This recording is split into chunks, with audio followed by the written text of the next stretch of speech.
সুপ্রভাত বন্ধুরা, আজকে শনিবার। তো সকালবেলা ভগবানের ঘরে চলে এসেছি। পুজো পাঠ একবার ভোরবেলা হয়ে গেছে। তো বন্ধুরা, তোমাদের কার কীরকম জায়গা জানি না, তাদের কীরকম কী শীত ঠান্ডা পড়েছে। আমার গুরু ভগবানের তো ঠান্ডা লেগে গেছে, আমারও ঠান্ডা লেগে গেছে। এই যে করসলের জামা পরে আছি। তো যাই হোক, ঠাকুরের সব পোশাক পরিয়ে দেওয়া হয়েছে শীতের। অনেক দিনই হলো, প্রায় কার্তিক মাস মানে রাস পূর্ণিমা চলে গেলেই আমাদের গুরুদেবের গায়ে পোশাক দিতে হয়, এটাই নিয়ম। তো যাই হোক, সব ভগবানেরই পোশাক পরিয়ে দিয়েছি, ঠান্ডায় লাগছে। তো যাই হোক, ঠান্ডাটা আর একটু পড়বে, আরও বেশি পড়বে হয়তো। এই দেখো, আমার গোপাল সোনাদের পোশাক পরিয়ে দিয়েছি। 25শে ডিসেম্বর সামনেই আসছে। তো যাই হোক, আরও সব ঠাকুরদেরই পোশাক পরানো হয়ে গেছে, ঠান্ডার পোশাক। আমাদের শীত করে, ভগবানেরও নিশ্চয়ই শীত করে। সবাই বলবে হাসবে, ভগবানের কি ঠান্ডা আছে গরম আছে না, আমাদের মনে হয়। তাই সবার পোশাক, ঠান্ডার পোশাক পরিয়ে দেওয়া হয়ে গেছে। সকালবেলা একবার ভোগ নিবেদন করা হয়ে গেছে ঠাকুরের কাছে, ভোরবেলা কলা মিশ্রি বাটার। তো এখন এই দ্বিতীয়বার গোপালকে কাজু কিশমিশ দিলাম। বন্ধুরা, তোমরা কে কে কাজু কিশমিশ দাও কমেন্টে অবশ্যই জানিও। আমি যখন যা পাই তখন তাই দিই। কাজু কিশমিশ এখন ভোগে দিলাম, দ্বিতীয়বারের আবার সন্ধেবেলা একবার দেবো। যাই হোক, এবার কাজে যেতে হবে, ঘরে অনেক কাজ পড়ে আছে। ছাদের গাছে সব গাঁদা ফুল, বন্ধুরা এই দেখো আমার ছাদের গাঁদা ফুল, ছাদের নীলকণ্ঠ ফুল এখনও এই ঠান্ডায়ও হচ্ছে। নীলকণ্ঠ, এই যে জবা, অরেঞ্জ কালারের জবা সব এখনও হচ্ছে অল্প অল্প। ফুল ফোটা বন্ধুরা বন্ধ হয়ে গেল। আমি ফুল বন্ধ হওয়ার সঙ্গে সঙ্গেই আমি গাঁদা ফুল চারা লাগিয়ে দিয়েছি, যাতে আমার অসুবিধা না হয়। একটা দুটো ছিঁড়ে তো দিতে পারবো, ঘরের ফুল আর কেনা ফুলের মধ্যে অনেক পার্থক্য আছে।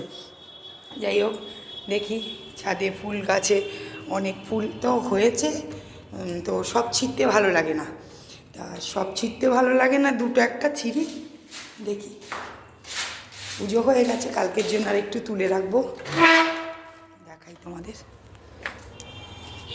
ছাদে চলে এসেছি। এই দেখো বন্ধুরা, আমার ছাদ বাগানের গাঁদা ফুল, এই যে সব ছাদ বাগানের গাঁদা। আর এই পিঁপড়ে ধরে যাচ্ছে, তোমাদের যদি কমেন্টে লিখো তো তোমরা পিঁপড়ে ছাড়াতে কি কি দেবো গাছে। এমনিতে তো আমার রাসায়নিক সার, জৈবিক সার সব দেওয়া হয়, সর্ষের খোল। তো এই যে হলুদ ফুল হয়েছে, এটা চন্দ্রমল্লিকা, চন্দ্রমল্লিকা। আর তো এই জবা টুকটাক হয় এখন পর্যন্ত হচ্ছে। আমাদের দেখাই, এদিকটাতেও কয়েকটা টব আছে রেখেছি।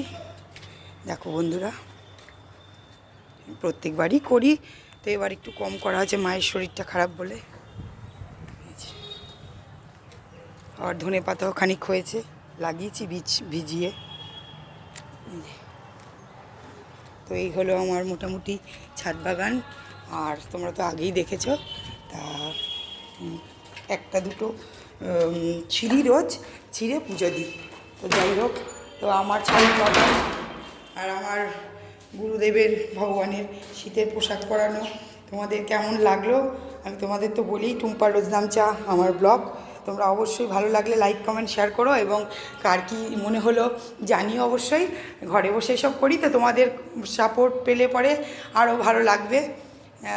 শ্রী গুরু জয়, তোমাদের সবার মঙ্গল করুক গুরু ভগবান। আমি সর্বদাই বলি, আমার ব্লগটা খুব ছোট্ট ব্লগ, আর তোমাদের উপরেই সব কিছু ডিপেন্ড করে। তোমাদের ভালোবাসা, তোমাদের আশীর্বাদ, তোমাদের সঙ্গে থাকা, এতেই সব কিছু ডিপেন্ড করে। এর জন্যই করা, আমার কোনো শখও নেই, কিছু না। এবার ঘরে চলে যাব, মা অসুস্থ, কদিন আগে হাসপাতাল থেকে এসছে, তার খাবার দাবার করব। ঠিক আছে বন্ধুরা, পরের ব্লকে আবার আসছি। শ্রী গুরু জয়, শ্রী গুরু জয়, শ্রী গুরু জয়। গুরু ভগবান তোমাদের সবাইকে মঙ্গল করুক।